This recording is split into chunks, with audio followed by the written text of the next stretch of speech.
E aí, rapaziada, tudo certo? Bora então corrigir a primeira fase da prova da FUVEST, acabou de sair do forno. Na minha opinião, na minha análise, uma prova para quem estava bem preparado, tá? Uma prova de nível médio para fácil até, tinha algumas questões bem tranquilas, outras nível médio, assim, não tinha nenhuma questão muito problemática na prova. Então acredito que quem estava bem preparado conseguiu responder. Mas vamos resolver essa questão aqui para você que quer se preparar para uma segunda fase ou para você que vai assistir esse vídeo aqui para se preparar para os próximos anos aí dessa FUVEST, né, cara, essa prova tão gigantesca que nós temos. Bora então começando pela questãozinha 24, que era uma questão de ecologia que falava o seguinte: na transição do Cerrado para a Mata Atlântica, ocorre uma substituição da vegetação, que resulta em mudanças na frequência de certas características das plantas. Identifique duas mudanças decorrentes dessa transição. Então vamos aí, né, rapaziada? O que ele queria aqui nessa questão? Você sabe que nós temos características dos biomas, né? E nós temos também plantas e animais adaptados a essas características. O cerrado, por exemplo, é um bioma que cai demais nessa questão de características, porque é um bioma que tem algumas características meio extremas, meio drásticas, então as plantas principalmente precisam estar adaptadas para essas características. Que é um ambiente que em uma época do ano é bem mais seco, o lençol freático é muito profundo, o solo ele possui algumas substâncias ácidas, alguns metais ali que fazem com que os caules não cresçam muito, fiquem meio tortos. Já a Mata Atlântica é uma característica muito diferente, tá? Um ambiente mais úmido, um ambiente onde a floresta é mais densa, onde nós temos plantas com folhas um pouco mais largas para poder pegar um pouco mais de luz. Temos muitas plantas epífitas, árvores grandes. Então, são ambientes. Não, no Cerrado a gente tem a questão do fogo, tá? Da queimada espontânea. Então, as plantas precisam estar adaptadas a isso. Enfim, são características distintas. Então, ele fala ali, ó, na medida, tá? Que você vai na transição do Cerrado para a Mata Atlântica, tá? Do Cerrado para a Mata Atlântica. Essa é a transição. Estou saindo do Cerrado e indo para a Mata Atlântica. Identifique duas mudanças decorrentes dessa transição. Aumento da frequência de caules e galhos tortuosos, quando sai do Cerrado para a Mata Atlântica, não, ao contrário, tem bem mais caules e galhos tortuosos no Cerrado. Aumento da frequência de plantas que apresentam folhas largas, aí estaria certo, porque as folhas largas em local que tem bastante umidade e tal, tá? Que a planta perde muita água pela folha, né? Então não vai ter folhas muito largas em ambientes que não sejam úmidos. Então ali até estaria certo essa característica, mas a primeira ali não. B. Aumento da frequência de plantas que germinam e crescem melhor sob a luz direta do sol. E diminuição da frequência de plantas que apresentam folhas largas. Então vamos lá, cara. Aumento da frequência de plantas que germinam e crescem melhor sob a luz direta do sol pode ser, porque o cerrado é uma área muito mais aberta. Então bate muito mais sol diretamente nas plantas ali. Então poderia ser, mas diminuição da frequência de plantas que apresentam folhas largas, você sabe que não, né? Vai ter um aumento porque a Mata Atlântica é mais úmida. Diminuição da frequência de caules e galhos tortuosos. Aumento da frequência de plantas que apresentam folhas largas. Então, perfeito, cara. Nós temos aqui duas características realmente. Vamos lá, duas características que você vai encontrar nessa transição Cerrado-Mata Atlântica: diminuição da frequência de caules e galhos tortuosos e aumento da frequência de plantas que apresentam folhas largas por causa da maior umidade do ambiente. E a D falava diminuição da frequência de plantas epífitas. Não, é um aumento muito grande. Vou fazer uma trilha em Mata Atlântica, é planta epífita para tudo que é lado. Diminuição da frequência de plantas com adaptações a queimadas, estaria certo, mas a primeira característica não. E a E, diminuição da frequência de plantas que germinam e crescem melhor sob a luz direta do sol, tá? Beleza, tudo certo. Aumento da frequência de plantas com adaptação à queimada? Claro que não, né, galera? As plantas de Mata Atlântica não vão ter essa adaptação à queimada que as plantas do Cerrado têm. Portanto, a primeira questãozinha aqui da prova de biologia, questão 24, gabarito letra C. Tranquilinho? Bora para a próxima. Questão 25 também tratava de ecologia, uma questão ali de lixo e tal. Vamos lá. O tempo de decomposição dos diferentes resíduos sólidos condiciona a destinação de cada tipo, visando a diminuir os impactos ambientais causados por seu descarte. O gráfico mostra dois grupos de resíduos sólidos, X e Y, produzidos pela população humana com diferentes tempos de decomposição. Então, um gráfico bem simples, bem direto de analisar ali. Você tem aqui o tempo de decomposição em anos, e aqui os dois grupos, o grupo X e o grupo Y, e você percebe que o tempo de decomposição dos resíduos do grupo X, ele é muito menor do que o tempo de decomposição dos resíduos do grupo Y, beleza?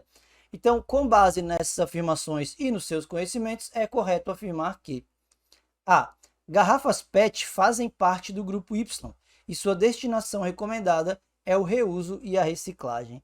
Cara, quando a gente fala de lixo, é muito comum falar do termo reciclagem. E essa reciclagem, ou reuso também, a reutilização, vai muito em conta de quanto tempo aquele resíduo demora para se decompor. O plástico ali, o PET, ele demora muitos e muitos e muitos anos para se decompor. Você sabe muito bem disso. Então, ele é reciclável. Ele é um reciclável. Um dos principais produtos reciclados ali é esse plástico. Então, cara, não tem muito mistério, né? Com certeza que nesses dois grupos, o PET estaria fazendo parte do grupo Y, porque ele demora muito para ser decomposto. E certamente o destino adequado desse tipo de resíduo é a reciclagem ou o reuso. Então, o gabarito A, claro que isso aqui é uma correção, então vamos dar uma olhada nas outras. Embalagens de papel fazem parte do grupo Y e sua destinação recomendada é a incineração. Cara, assim, o papel ele se decompõe rapidamente, então ele faria parte do grupo X. Tá? É muito rápido de se decompor. Mas o papel ele também pode ser reciclado. Dependendo de onde está o papel, se está sujo, não está sujo, ele pode ser reciclado também. A incineração não é recomendada. A incineração só é recomendada para lixo que é contaminado. Então, lixo hospitalar, por exemplo, que não pode parar no lixão, num aterro sanitário, né, num aterro controlado ali. Então, isso vai ser incinerado. C. Garrafas PET fazem parte do grupo X e sua destinação recomendada é o aterro sanitário. Aí tá de sacanagem, tá de brincadeira comigo, né? Primeiro, garrafa PET demora muito tempo para se decompor. Segundo, o aterro sanitário, você sabe muito bem, não é o destino adequado para as garrafas PET. Embalagens de papel fazem parte do grupo Y e sua destinação recomendada é o reuso e a reciclagem. X. Se tivesse um X ali, o resto estaria certo, tá? Embalagens de papel fazem parte do grupo X e sua destinação recomendada. E. Garrafas de vidro fazem parte do grupo X e sua destinação recomendada é incineração. Pô, outra alternativa que tá de sacanagem. Primeiro que a garrafa de vidro faz parte do grupo Y, demora muito tempo para se decompor. Segundo que a reciclagem, o reuso ali é o adequado, o destino adequado para o vidro. Tranquilinho, então, questãozinha 25, ecologia, gabarito A. Bora para a próxima. Questãozinha 26, também de ecologia, agora de ecologia de populações, fala o seguinte: os gráficos mostram a variação nas taxas de emigração, imigração, mortalidade e natalidade de uma dada população de mamíferos ao longo de 20 anos. Então você percebe o gráfico, taxa de emigração, indivíduos por ano, ao longo do tempo, fica em 200, tá? 200 indivíduos por ano, o que é imigração? Vão embora. 200 indivíduos por ano vão embora, galera. A taxa de natalidade, que é quantos indivíduos nascem a cada ano. 200 por ano também. Opa, 200 indivíduos vão embora e 200 nascem, então zerou, né? Repôs, todo mundo que foi embora, nasceu, eu consegui repor aqui. Agora temos duas taxas mais de imigração, que são os indivíduos que chegam, e de mortalidade, os indivíduos que morrem. E concordo que o gráfico é exatamente o mesmo para as duas. Galera, na análise de população, nessa dinâmica de população, nós temos duas taxas que fazem com que a população aumente, que são as taxas de natalidade, então, de natalidade de nascimentos por ano, e imigração, que é aquela galera que chega. Essas duas taxas, esses dois fatores fazem a população aumentar, quantos nascem e quantos chegam. E outros dois fatores fazem a população diminuir, que são a mortalidade mais a emigração. Quantos indivíduos morrem e quantos vão embora. A comparação dessas somas vai dizer para você se a população está aumentando ou está diminuindo. Se a soma desses dois aqui for maior do que o dos outros dois, se a natalidade e imigração forem maiores do que a mortalidade e imigração, a população está aumentando. Se for menor, a população está diminuindo. E se for igual, galera, natalidade mais imigração é igual a mortalidade mais imigração, essa população está estável. E repara comigo ali, ó, que em todos os anos, desde o princípio, essas taxas vão se igualar. Se essas curvas aqui, ó, não fossem exatamente iguais, Ah, se uma demorasse mais para crescer ou crescesse não tão inclinado assim, aí nós teríamos uma diferenciação, mas elas são exatamente iguais ao longo do tempo, ou seja, as taxas lá se igualam. Então, o que nós temos para cá? Com base nesses gráficos, o tamanho dessa população deve diminuir nos 5 primeiros anos e manter-se constante no restante? Não, né, galera? Manter-se constante nos 5 primeiros e diminuir no restante? Diminuir continuamente ao longo do período? Manter-se constante ao longo do período considerado? Ou aumentar nos primeiros 5 anos e diminuir no restante? Cara, concordo que está sempre tudo igual. Sempre tudo igual. Mesmo indivíduos que tá indo embora, estão nascendo. Os mesmos que estão chegando, estão morrendo. Então nós temos aqui manter-se constante ao longo do período considerado, gabarito letra D. Análise de gráfico costuma pegar muita gente, mas eu espero que você tenha entendido e tenha conseguido fazer. Tranquilo? Bora para a próxima. Questãozinha 27. Uma variedade de milho foi modificada com a inserção de genes de bactéria Bacillus thuringiensis que produzem proteínas CRY, proteínas CRY, tóxicas para insetos como as lagartas. Então, essa proteína é tóxica para insetos como as lagartas que atacam suas lavouras. Essas proteínas bloqueiam o trato digestório dos insetos, levando-os à morte. Em aves e mamíferos, que também se alimentam de milho, as proteínas CRY são inativadas durante a digestão ácida, perdendo a sua ação sobre esses animais. A alternativa que indica corretamente um aspecto positivo e um negativo dos efeitos dessa modificação genética do milho para o ser humano é... Então vamos lá, para o ser humano, tá? Um aspecto positivo e um negativo dos efeitos dessa modificação genética, dessa técnica de biotecnologia que criou uma planta, um milho transgênico, que recebeu um gene de uma bactéria e esse gene faz produzir uma proteína que é tóxica para os insetos praga daquelas lavouras ali. Então, galera, assim, isso aí aumentou o valor nutricional do milho? Não, né? É uma proteína que afeta os insetos praga. Por que vai aumentar o valor nutricional? Não. Menor tempo de maturação dos grãos tem a ver com quanto tempo o grão vai demorar para amadurecer ou não? Não. Facilitação da polinização das plantas. Essa proteína CRY aí, que prejudica os insetos, vai facilitar a polinização? É para isso que ela foi introduzida ali? Não. Economia de água, pela redução da irrigação, eu vou precisar irrigar menos por causa dessa proteína? Não, não é essa a função dela. Maior produtividade das lavouras de milho. Por quê? Porque se eu não tenho mais aqueles insetos praga atacando, eu consigo ter uma produção maior, eu não perco tanta produção para essas pragas, então eu vou ter uma maior produtividade. E qual seria um aspecto negativo para a espécie humana ali? Um aspecto negativo. Ó, possibilidade de desenvolvimento da alergia à proteína em pessoas vulneráveis? Não, porque ele falou que em aves e mamíferos essa proteína é degradada pela acidez, então ela não prejudica, tá? Ela não prejudica. Possibilidade de invasão da vegetação nativa pela planta transgênica? Uau! Não, cara, isso aqui não tem vegetação nativa, nós vamos produzir uma área de produção. O que vai acontecer é o seguinte, quando você coloca algum fator novo no ambiente, o processo de seleção natural ele vai estar atuando, a evolução não para nunca. Então, o que nós temos quando a gente cria uma variedade transgênica ou coloca muito agrotóxico na região, enfim? A seleção natural agora vai atuar em cima daquelas pragas. Eu tenho uma proteína que mata as pragas. Concordo que pode ser que alguma daquelas pragas tenha uma mutação, tenha uma variação que faça com que elas resistam a essa proteína, elas consigam sobreviver. Então, o grande problema para uma situação como essa é o surgimento de insetos, de pragas resistentes àquilo. E aí ferrou. Porque não adianta mais aquela tua linhagem transgênica se toda aquela variedade resistente começar a sobreviver e se reproduzir. Todo mundo vai conseguir atacar a sua plantação. Então esse é o grande problema. Então, possibilidade de surgimento de lagartas resistentes à proteína CRY. Essa é uma coisa que pode acontecer, a gente não está livre disso, já que a evolução não para, é implacável, a seleção está acontecendo, as mutações estão acontecendo, e isso pode acabar fazendo com que lagartas resistentes se reproduzam naquela região. Tranquilo? Então nós temos o gabarito aqui, alternativa E. Isso é uma coisa direta, tá? Por que não é aqui, ó, maior exposição dos agricultores a agrotóxicos? Cara, porque não falou nada de agrotóxicos, não falou que essa proteína aumenta, tem muitos transgênicos que são assim, tá? Transgênicos que possuem genes que aumentam a resistência a agrotóxicos. Então o cara pode ir lá jogar um monte de agrotóxico e a plantação fica bonitinha. Mas não falou nada disso no enunciado. Falou que é uma proteína que mata os insetos, pragas, lagartas ali. Tranquilo? Questãozinha 27, gabarito E. Espero que você tenha entendido. Bora para a próxima. Questão 28, genética, heredograma, herança sexual, uma coisa muito frequente nas provas. Bora lá. A genealogia a seguir representa uma família em que aparecem pessoas afetadas por adrenoleucodistrofia.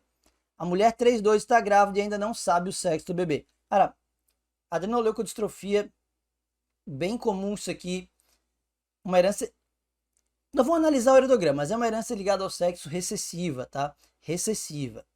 E aí vai promover uma distrofia muscular e tal. Então isso acaba sendo uma doença grave, uma doença que que é degenerativa, o indivíduo acaba morrendo. Mas olha só, o que nós temos aqui? 2 indivíduos afetados do sexo biológico masculino. Tá aqui, ó, homem afetado. Desconfie disso. Desconfie. Desconfie que isso possa ser algum tipo de herança sexual. Tem gente que bateria o olho nessa... isso aqui é uma herança restrita ao sexo, só indivíduos do sexo masculino tem. Opa. Numa herança restrita ao sexo, o indivíduo recebe o cromossomo Y do seu pai. Se o alelo da doença estivesse no Y, esse cara aqui, o pai dele também teria que ser afetado. Então, esquece, não é uma herança restrita ao sexo. Cara, o mais provável isso aqui seja é uma herança ligada ao sexo, que é aquela que está no cromossomo X.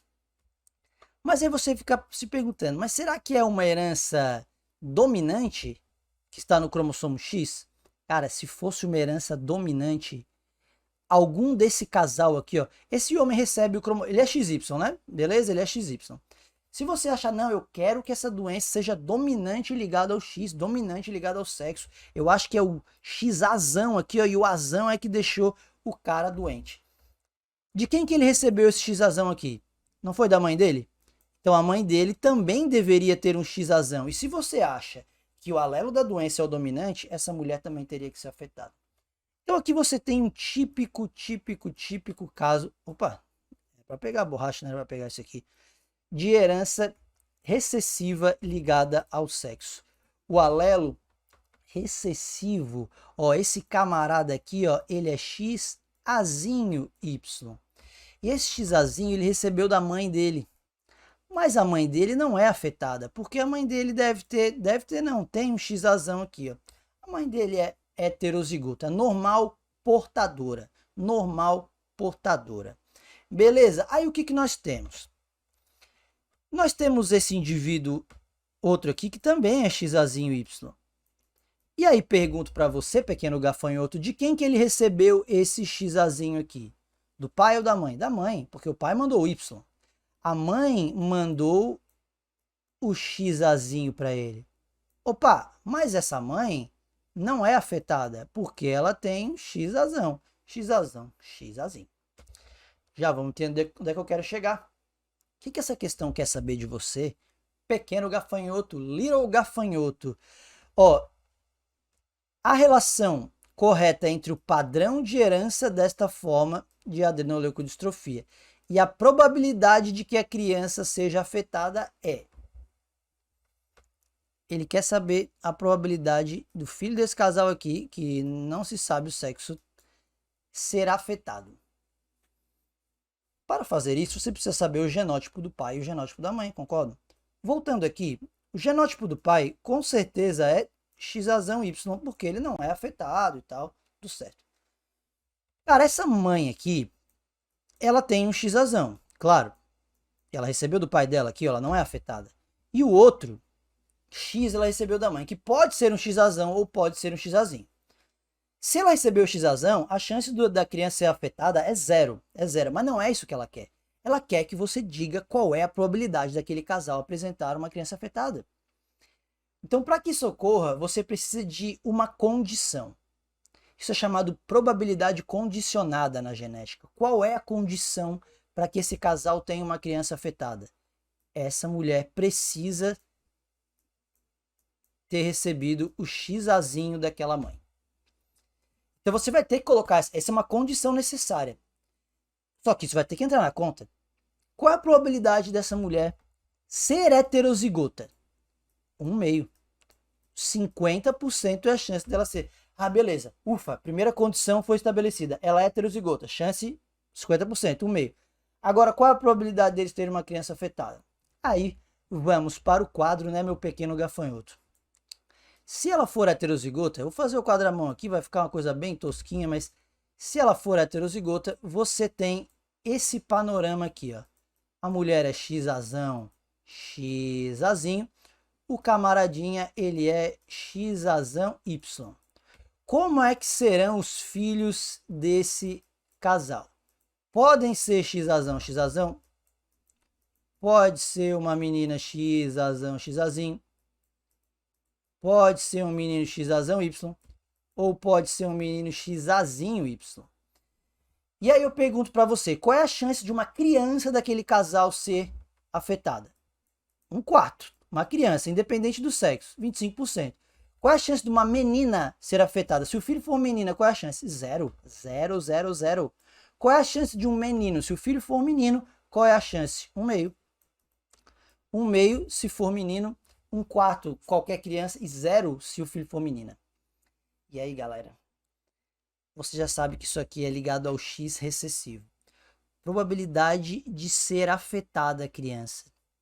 Um monte de gente viria aqui e marcaria 50% caso seja menino.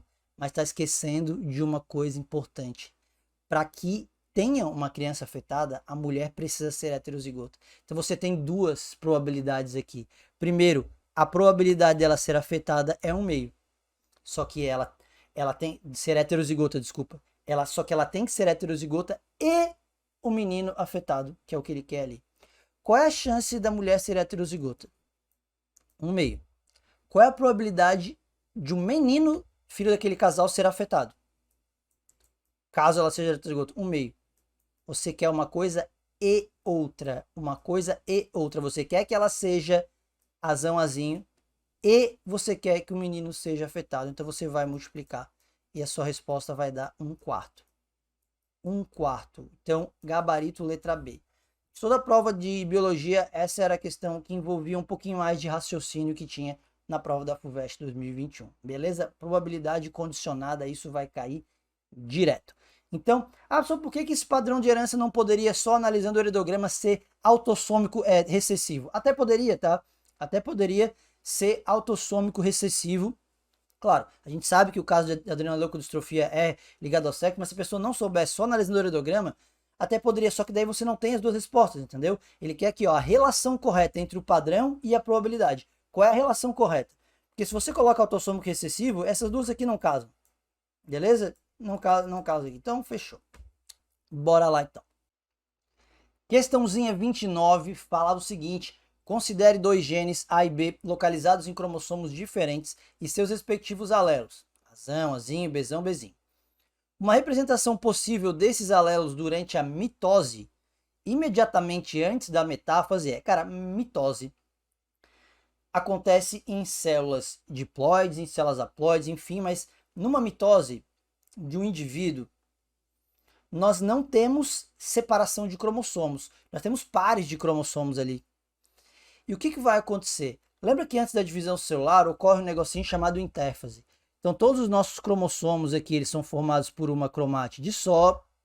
E aí durante a fase S da intérfase ocorre a duplicação do DNA, a duplicação dessas cromátides. É feita uma cópia ao lado aqui. Cara, se é uma cópia, tudo que estava na cromátide em vermelho vai ser copiado para a cromátide em preto. Então, se aqui tinha um azão, aqui também tem que ter um azão, cara. Se aqui tinha um azinho, do outro lado também tem que ter um azinho. Porque isso é uma cópia. E quando eu tô falando de mitose, mas e o crossing over? Não tem crossing over na mitose, tá? Isso aqui é durante a mitose, então não vai ter... ele pode ter trocado com um par do outro. Não pode, cara, é uma cópia. Então você não vai encontrar, no cromossomo que está fazendo a mitose, você não vai encontrar isso aqui assim, ó, azãozinho aqui no mesmo. Não pode, porque isso aqui tem que ser uma cópia do outro. Então esquece isso, tá? Aí você já vem aqui, ó, e já elimina B, por exemplo. Tá? Elimina B, ó, porque azão, azinho, cara, tá vendo que Isso deveria ser uma cópia disso, e não é o que está mostrando aqui. Mesma coisa aqui no B, ó. Bzão, Bzinho, então você elimina esse aqui. Aí ele falou, considere 2 genes localizados em cromossomos diferentes. Cara, o gene A tem o seu alelo, os alelos, azão, azinho. Eles são um gene, cara, eles têm o seu locus, o seu local ocupado lá no cromossomo. E se o gene A e o B estão em cromossomos diferentes, você também não pode assinalar E, por exemplo, ó. Azão, Bzão, azinho, Bzinho, cara. Não falou lá que eles estão em cromossomos diferentes?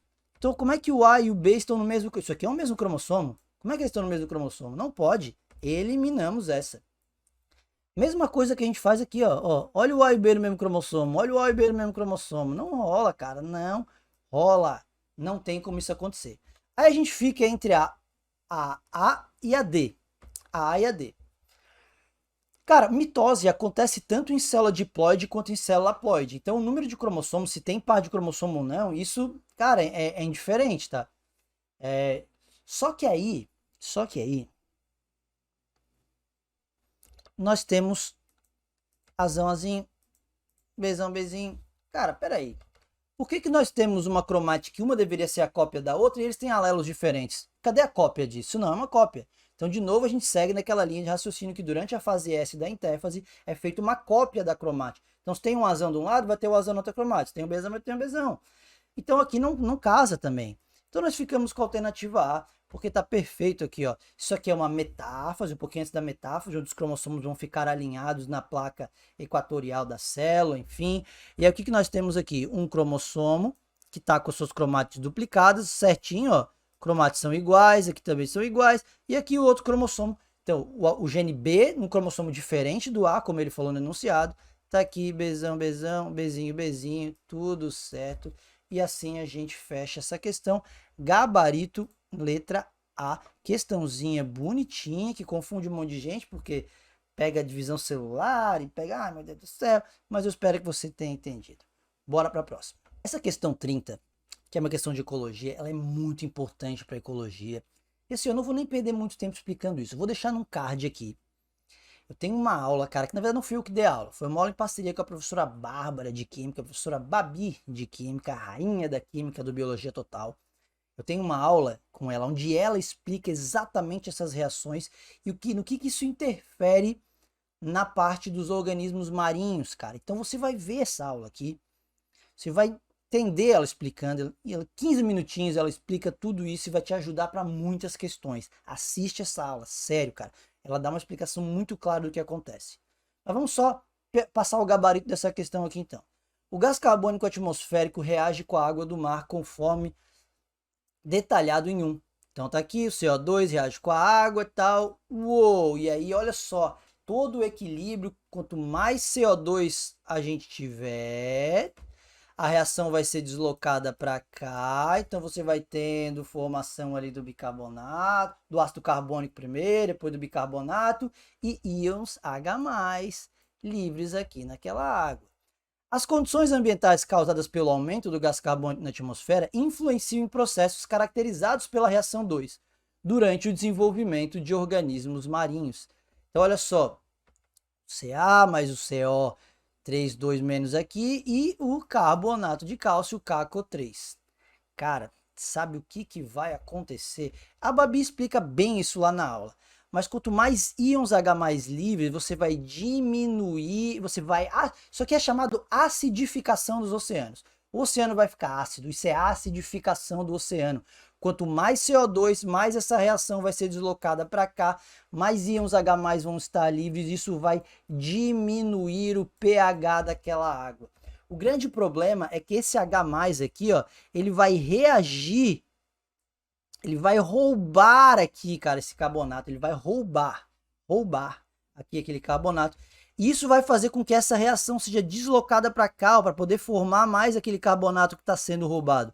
E aí você tem bonitinho aquele carbonato de cálcio sendo degradado. E esse carbonato de cálcio, da maneira sólida, insolúvel, ele é importantíssimo para a formação da concha dos moluscos, do endoesqueleto lá dos equinodermos, tá? Então a gente precisa das algas calcáreas, precisamos de alguns crustáceos ali, tem cálcio, por exemplo, um siri, então isso é fundamental.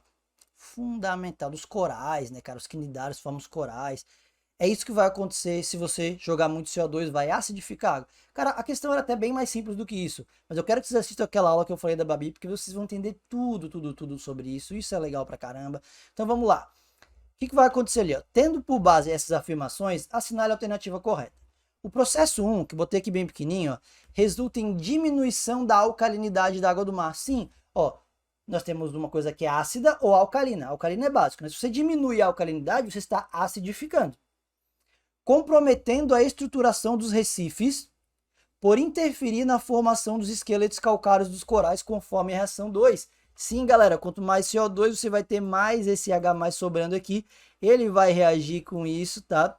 E vai comprometer a formação disso, porque não vai mais ter disponível esse carbonato para formar o carbonato de cálcio. E aí ferrou, velho. E aí os recifes não formam, então o gabarito é a letra A. Cara, assim, ó, ficou meio fácil nas outras, porque ele vai trocar a questão do pH, cara. Cara, pH, quanto mais próximo do 0, mais ácido. Quanto mais próximo do 14, mais alcalino. Então, olha só, o processo 1 resulta em aumento da alcalinidade da água? Não, é acidificação dos oceanos. O processo 1 não altera a alcalinidade da água? Claro que altera, olha a quantidade de íon H+ sendo liberado aqui. O processo 1 resulta em diminuição da alcalinidade? Sim. Aumentando o pH? Não, diminuindo o pH, cara. Beneficiando o processo 2 ali, nada a ver. Favorece o crescimento de algas calcárias. Meu Deus do céu. E o processo 1 resulta em aumento da alcalinidade? Tudo errado aqui também. Tranquilo, galera? Então, gabarito dessa, letra A, mas assiste a aula, sério, vai te ajudar bastante. Bora para a próxima. Questãozinha 31, bonitinha de botânica, tranquilaça, cara. Considere 3 espécies de plantas X, Y e Z e suas características. A planta X não possui flores, beleza? Poderia ser uma briófita, pteridófita, ou gimnosperma, nenhuma das três tem flor. Mas é polinizada pelo vento. Cara, quem é que tem pólen e não tem flor? Quem tem pólen e não tem flor? Gimnosperma, galera. Além disso, não possui frutos, mas suas sementes são de espécies. Quem é que tem semente? Quem tem esperma no nome? Eu tenho um versinho para você que é o seguinte. O último com flor e fruto, no primeiro o vaso é ausente. Quem tem esperma no nome, tem pólen e semente. Como assim, professor? O último com flor e fruto. Quem é o último? Angiosperma. No primeiro, o vaso é ausente. Quem é o primeiro? Briófita. Quem tem esperma no nome, gimnosperma e angiosperma, tem pólen e semente. Então, gimnosperma tem pólen, tem semente, mas não tem flor e não tem fruto. Então, a planta X é uma gimnosperma. A planta Y não possui flores, nem sementes, nem frutos. Caramba, poderia ser uma briófita ou uma pteridófita, que elas não têm nenhum desses três. A planta Z possui flores e é polinizada por aves. Além disso, possui frutos e suas sementes são dispersas por aves. Cara, é uma angiosperma. Então, você tem X, gimnosperma, e a Z é uma angiosperma. Casando essas duas informações, você fica com o gabarito B. Tranquilinha, né? Questão bem clássica, importante. O cara não pode chegar em nenhuma prova de biologia sem saber essas novidades evolutivas dos grupos vegetais. Tranquilo? Bora para a próxima. Questãozinha bonitinha, 32, citologia, falava o seguinte. A determinação do sexo em embriões de tartaruga de couro depende da temperatura a que o ovo foi exposto. Isso está relacionado à ação da enzima aromatase, que converte a testosterona em estradiol. A expressão gênica e a atividade dessa enzima nas gônadas são dependentes da temperatura, conforme indicado na figura. Para começar, é o seguinte, tem que interpretar o gráfico, né? Ó, a atividade da enzima aumenta à medida que se aumenta a temperatura, beleza? E o que essa enzima faz? Então você, ó, na temperatura de 28 a 30, você tem uma transcrição gênica que produz a aromatase, e essa aromatase converte a testosterona em estradiol. Cara, testosterona é um hormônio masculino, estradiol ali, um estrogênio, hormônio feminino. Então, se tiver muita testosterona, vai ser o sexo biológico masculino. Se essa testosterona for convertida em estradiol, vai nascer fêmea, beleza? E quando que isso acontece? Em temperaturas elevadas, ó. Quanto mais alta a temperatura, de 28 a 30, mais enzima aromatase eu tenho, maior a conversão de testosterona e estradiol, então vai nascer mais fêmea. Em temperaturas mais baixas, aqui ó, de 24 até 28 graus, não rola a transcrição gênica aqui, então não vai ter aromatase. Então a testosterona não será convertida em estradiol e teremos o nascimento de machos. Beleza? Tranquilinho? E é isso que a questão vai querer saber, cara. Sobre a determinação do sexo em tartarugas, é correto afirmar: a atividade máxima da aromatase, tá aqui, ó, 30 graus, determina a diferenciação sexual masculina? Não, porque a aromatase, quanto mais ela trabalhar, mais ela vai converter a testosterona em estradiol. Lembra disso? Então, e a testosterona é masculinizante, o estradiol ali feminilizante, então errado. B. O maior nível de transcrição do gene aromatase está aqui, ó, maior nível de transcrição lá com 30 graus. Coincide com a menor atividade da enzima? Não, né, cara? Ó, o maior nível de transcrição é aqui, ó, 28 a 30 graus. Isso é o maior nível de transcrição. Coincide com a maior nível de atividade da enzima, que é a 30 graus, né, cara? Então tá aqui, ó, errado. Em temperaturas entre 28 e 30 graus, a maioria dos embriões diferenciam-se em fêmeas. Perfeito, galera, porque entre 28 e 30 você vai ter ali uma alta transcrição de aromatase, uma alta atividade dessa aromatase. O que ela faz? Converte a testosterona em estradiol. Então vai ter uma diferenciação em fêmea, gabarito letra C. A D. A equilíbrio do nascimento de machos e fêmeas a 26? Não. A 26 nós não teremos a presença da aromatase e teremos muito mais machos.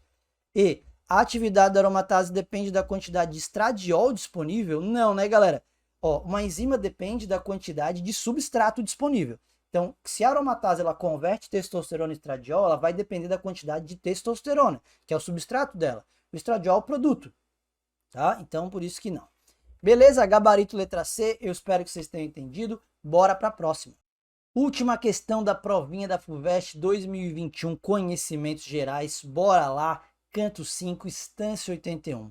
E foi que, de doença crua e feia, a mais que eu nunca vi, desampararam. Muitos à vida e em terra estranha e alheia, os ossos para sempre sepultaram. Quem haverá que, sem ver, o creia? Que tão disformemente ali incharam as gengivas na boca que crescia a carne e juntamente apodrecia? Luiz Vaz de Camões, Os Lusíadas. É correto afirmar que Camões, nesse trecho, descreveu sintomas do quê? Cara, quais seriam os sintomas? Vamos lá. De doença crua e feia, beleza, feia, um aspecto feio ali. A mais que eu nunca vi, desampararam, muitos à vida em terra estranha e alheia, os ossos para sempre sepultaram. Ó, em terra estranha e alheia, então estavam em outras regiões, tal. Quem haverá que, sem ver, o creia? Que tão disformemente ali lhe incharam as gengivas na boca que crescia, a carne e juntamente apodrecia. Então tá lá, alguma doença que é feia, aspecto feio, que incha a gengiva, feridas na boca, a carne apodrece, vai necrosar ali algum tecido, que em regiões em terra alheia, em terra estranha. Cara, acho que a gente já tá matando a charada, né? Mas vamos lá.